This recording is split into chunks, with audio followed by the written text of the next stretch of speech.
तो welcome students, आप सभी की अपने चैनल एसकेएम में फिर से स्वागत है। बहुत ही इंपॉर्टेंट वीडियो आपके लिए होने वाली है। इंपॉर्टेंट क्यों है अभी आपको पता चल जाएगा। देखिए, इस वीडियो में हम बात क्या करेंगे, आपको बताने का प्रयास करेंगे, समझाने का प्रयास करेंगे। तो मेरे प्यारे स्टूडेंट, उससे पहले आप जो भी लोग स्टूडेंट हमारे चैनल पर नए जुड़े हैं तुरंत चैनल सब्सक्राइब कर देंगे, लाइक कर दें, कमेंट और शेयर कर दें, और साथ ही साथ बेल आइकन को भी दबा लेंगे ताकि जो भी वीडियो की नोटिफिकेशन होगी आपकी स्क्रीन पर तुरंत ही आ जाए। देखिए मेरे प्यारे बच्चों, आपको यहाँ अच्छी तरीके से पढ़ना है और आपको अच्छी तरीके से सारी चीज़ों को क्लियर करते रहना है, ठीक है। और आपको एक अच्छी तरीके से हम पढ़ाने का प्रयास करेंगे ताकि जो भी चीज़ें रहेंगी आपके एग्ज़ाम के लिए बहुत ही महत्वपूर्ण रहेंगी, ठीक है। यहाँ पर हम बात क्या करने वाले हैं, चैप्टर फर्स्ट के उन मोस्ट इम्पॉर्टेंट अति लघुत्तरीय प्रश्नों की बात करेंगे जो आपकी एग्ज़ाम के लिए तो बहुत ही महत्वपूर्ण है और 2023 बोर्ड के लिए, ठीक है, ये रामबाण का काम करे क्योंकि इससे प्रश्न आपका फंसना ही फंसना है, ठीक है। और बहुत ही इम्पोर्टेंट क्वेश्चंस हैं जो आपके एग्ज़ाम के लिए बहुत ही महत्वपूर्ण होंगे। और इसकी PDF भी आपको कहाँ मिलेगी, एसकेएम स्टडी टेलीग्राम चैनल पर और एसकेएम स्टडी ऐप पर और skmstudyclasses.com वेबसाइट पर, ठीक है। चलिए बिना समय गंवाए हुए स्टार्ट करते हैं और आपको हम बताने का प्रयास करेंगे, ठीक है। द्रवों तथा गैसों को तरल के रूप में श्रेणीबद्ध किया गया है, क्यों? द्रवों तथा गैसों को तरल के रूप में, किसके रूप में? तरल के रूप में क्या किया गया है? श्रेणीबद्ध किया गया है। क्यों ऐसा किया गया है? बहुत ही इंपॉर्टेंट है ये, ठीक है। ऐसा क्यों किया गया है, चलिए इसके बारे में थोड़ा जानते हैं और आपको बताने का प्रयास करेंगे, ठीक है। द्रवों तथा गैसों में बहने का गुण पाया जाता है। इसमें क्या पाया जाता है? बहने का गुण पाया जाता है, ठीक है। अर्थात इनके अणु एक स्थान से दूसरे स्थान पर मुक्त रूप से गति करते हैं। यानी कि द्रवों तथा गैसों में क्या होता है? बहने का गुण पाया जाता है। क्या पाया जाता है? बहने का गुण पाया जाता है। अर्थात इनके अणु एक स्थान से दूसरे स्थान पर मुक्त रूप से गति करते हैं, ठीक है, ठीक है। तो इसमें क्या करा है कि द्रवों तथा गैसों में बहने का गुण पाया जाता है, अर्थात इनके अणु एक स्थान से दूसरे स्थान तक मुक्त रूप से गति करते हैं। किस रूप से? मुक्त रूप से क्या करते हैं? गति करते हैं, ठीक है। चलिए, ठोस असंपीड्य क्यों होते हैं? जो ठोस होते हैं मेरे प्यारे स्टूडेंट्स, असंपीड्य मतलब कि उसको पीट क्यों नहीं सकते हैं, ठीक है। तो चलिए इसको थोड़ा समझते हैं, आपका समझने का प्रयास करते हैं। असंपीड्य मतलब क्या होता है कि वो फैलते कम है, ठीक है। जो ठोस होते हैं वो फैलते नहीं होते, ठीक है, फैलते नहीं हैं। देखिए यहाँ पे ठोसों में अवयवी कणों के मध्य दूरी अत्यंत कम होती है। जो ठोस होते हैं, जो इनकी बॉन्डिंग होती है, अणुओं की जो बॉन्डिंग होती है, जो अणुओं की स्थिति होती है, वो क्या होती है? अत्यंत कम होती है। इनके अवयवी कणों की ओर अधिक पास लाने पर, इनके जो अवयवी कण हैं इनको अधिक पास लाने पर कणों के इलेक्ट्रॉन अभ्रों के मध्य, जो कणों के इलेक्ट्रॉन हैं उनके जो कण हैं उनके मध्य क्या होता है? प्रतिकर्षण आरंभ हो जाता है। जो प्रतिकर्षण है वो आरंभ हो जाता है, आरंभ हो जाएगा। अतः ठोसों के अवयवी कणों को अधिक पास नहीं लाया जा सकता है। इस कारण ठोस क्या होते हैं? असंपीड्य होते हैं। क्या होते हैं? असंपीड्य होते हैं। बहुत ही इंपॉर्टेंट प्रश्न आपके लिए था, वेरी मोस्ट इंपॉर्टेंट, और आपके एग्जाम के लिए तो बहुत ही इंपॉर्टेंट है, ठीक है। और ऐसे प्रश्न आप अच्छी तरीके से पढ़ते चलेंगे तो सारी की चीज़ें क्लियर हो जाएंगी, ठीक है। चलिए आगे देखेंगे। यहाँ पे यूरिया का गलनांक तीक्ष्ण होता है जबकि कांच का नहीं, क्यों? जो यूरिया है, यूरिया का जो गलनांक है क्या होता है? तीक्ष्ण होता है जबकि कांच का नहीं होता, क्यों? यानी जो यूरिया का गलनांक अगर आप देखेंगे, यूरिया का जो गलने की जो, जैसे यूरिया आप खेत में डालते हैं ना तो तुरंत ही क्या होती है? गल जाती है। आप देखेंगे गायब हो जाएगी कुछ देर बाद, तो बहुत तेज़ी से क्या होती है? वह गलने का कार्य करती है। यानी कि जिसे आप मिट्टी में यूरिया डाल देते हैं तो वो क्या होती है कि मिट्टी से अधिक तेज़ी से क्रिया करके क्या करती है? उस मिट्टी में अब्जॉर्ब हो जाती है, ठीक है, अब्जॉर्ब हो जाती है, जबकि कांच का नहीं। अब कांच आप फेंक देते हैं, खेतों में फेंक देते हैं, वो कभी भी घुलता नहीं, जैसे आप फेंकेंगे वैसे ही पड़ा रहेगा। तो यही चीज़ पूछ रहा है, ऐसा क्यों होता है?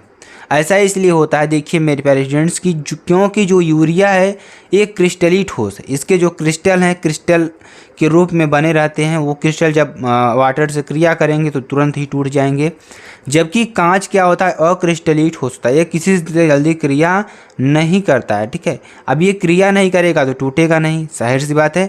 तो आपको ये चीज़ें समझनी होंगी, ठीक है, और अच्छी तरीके से आपको सारी चीज़ों को क्लियर करते रहना है। चलिए आगे आपको बताते हैं। अब देखेंगे बहुत ही इंपॉर्टेंट, बहुत ही इंटरेस्टिंग प्रश्न आपके लिए है और आपके एग्ज़ाम के लिए तो बहुत ही इंपॉर्टेंट है। ठीक है, चलिए इसमें देखेंगे आप कि पुराने मकान की खिड़कियों के शीशे नीचे मोटे तथा दूधिया हो जाते हैं क्यों। जैसे आप पुराने घरों के मकान के जो खिड़कियाँ होंगे शीशे की, अगर आप देखेंगे तो नीचे की ओर क्या हो जाते हैं, वो मोटे हो जाते हैं, मोटे हो जाते हैं तथा दूधिया हो जाते हैं। ऐसा क्यों होता है, ऐसा क्यों होता है, चलिए इसके बारे में जानते हो। बहुत ही अच्छी तरीके से आपको हम बताने का प्रयास करेंगे। देखेंगे यहाँ पे पुराने मकानों में लगी खिड़कियों के शीशे नीचे से मोटे, जो पुराने मकानों की लगी खिड़कियों के शीशे हैं नीचे से क्या होते हैं, मोटे होते हैं तथा दूधिया हो जाते हैं। क्या हो जाते हैं, दूधिया हो जाते हैं, क्योंकि कांच एक छद्म यानी क्या है, छद्म ठोस है। क्या है हमारा, छद्म ठोस है तथा गुरुत्व के प्रभाव में मंद गति से नीचे की ओर बहने लगता है। जो गुरुत्व का प्रभाव होता है इससे क्या होता है, वह मंद गति से क्या होता है कि नीचे की ओर क्या होता है, बहने लगता है। ठीक है, तो ये आपके लिए थोड़ा इंटरेस्टिंग फैक्ट्स था, अच्छी तरीके से आप समझ गए होंगे। चलिए आगे हम आपको बताते हैं अध्रुवीय आणविक ठोस नर्म होते हैं क्यों। जो अध्रुवीय आणविक ठोस होते हैं वो नर्म होते हैं, ऐसा क्यों होता है, ऐसा क्यों होता है कि जो हमारे अध्रुवीय आणविक ठोस होते हैं वो नर्म होते हैं, क्यों, क्यों ऐसा होता है। ठीक है, क्योंकि इन ठोसों में अवयवी कणों, अणुओं या परमाणुओं के मध्य दुर्बल परिक्षेपण बल या लंदन बल पाया जाता है। देखिए कहने का मतलब क्या होता है कि दुर्बल परिक्षेपण बल से मतलब क्या है, दुर्बल परिक्षेपण बल से मतलब यही है कि ये क्या होते हैं कि जल्दी से क्या होते हैं, टूटने का कार्य करते हैं। ठीक है, टूटने का कार्य करते हैं या फैलने का कार्य करते हैं या अलग होने का कार्य करते हैं। तो ये चीज़ें हैं आपके लिए, तो ये अच्छी तरीके से आप समझ रहे होंगे।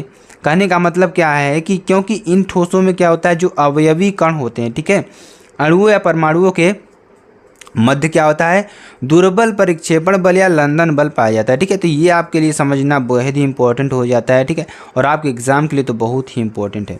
चलिए हाइड्रोजन आबंधित आणविक ठोसों के कोई दो उदाहरण दीजिए। ठीक है, हाइड्रोजन आबंधित आणविक ठोसों के कोई दो उदाहरण आपको देना है जो बहुत ही इंपॉर्टेंट होंगे। ठीक है, चलिए अब दो उदाहरण आपके क्या होंगे। पहला हमारा देखिए H2O जो कि ठोस अवस्था में होगा, जो बर्फ होगा। ठीक है, उसके बाद NH3 जो सॉलिड स्टेट में होगा। ठीक है, सॉलिड होगा ये। ठीक है, अब अगला देखिए, अगला क्या है हमारा, बहुत ही इंपॉर्टेंट ये भी प्रश्न है और आपके एग्जाम के लिए तो बहुत ही इंपॉर्टेंट है। ठीक है, चलिए रॉक सॉल्ट में Na+ तथा Cl- की समन्वय संख्याएं क्या हैं। तो जो रॉक सॉल्ट होता है उसमें क्या होता है, Na+ तथा Cl- की जो समन्वय संख्या है, क्या है हमारी समन्वय संख्या है, वह क्या होती है। ठीक है, तो रॉक साल्ट में जो Na+ और Cl- की समन्वय संख्या होगी क्या निकल कर आएगी। चलिए इसके बारे में थोड़ा चर्चा करते हैं और आपको हम बताने का प्रयास करेंगे। और ऐसी ही वीडियोस पाने के लिए आप चैनल को लाइक कर सकते हैं, शेयर कर सकते हैं, कमेंट कर सकते हैं और सब्सक्राइब कर सकते हैं और साथ ही साथ बेल आइकन को भी दबा सकते हैं। देखिए इसकी PDF हम आपको प्रोवाइड करेंगे और वो कहाँ मिलेगी, SKM स्टडी के टेलीग्राम चैनल पर मिलेगी, जो आपके लिए बहुत ही इंपॉर्टेंट है। ठीक है, चलिए यहाँ पे आप देखेंगे रॉक सॉल्ट, क्या रॉक सॉल्ट में Na+ तथा Cl- की समन्वय संख्याएं क्रमशः 6 तथा 6 होती हैं। क्या होती हैं, 6 तथा 6 होती हैं, क्योंकि यहाँ पर अगर देखेंगे Na+ तथा Cl- अपने विपरीत आवेशित 6 आयनों द्वारा क्या होते हैं, घिरे रहते हैं। जो Na+ होता है और Cl- होता है अपने विपरीत। अब देखिए यहाँ पे विपरीत का मतलब क्या हो गया, जैसे यहाँ पे प्लस है तो वो माइनस से घिरा रहेगा, माइनस है तो प्लस से घिरा रहेगा। ठीक है, तो ये 6 आयनों द्वारा क्या होते हैं, घिरे होते हैं। तो ये आपके लिए बेहतरीन चीज़ है जानने के लिए और बहुत ही इंपॉर्टेंट है। ठीक है, चलिए आगे हम आपको समझाते हैं और आपको बताने का प्रयास करते हैं ताकि आपको सारी चीज़ें क्लियर हो जाएँ। देखेंगे यहाँ पे त्रिज्या अनुपात क्या होता है, त्रिज्या अनुपात क्या होता है।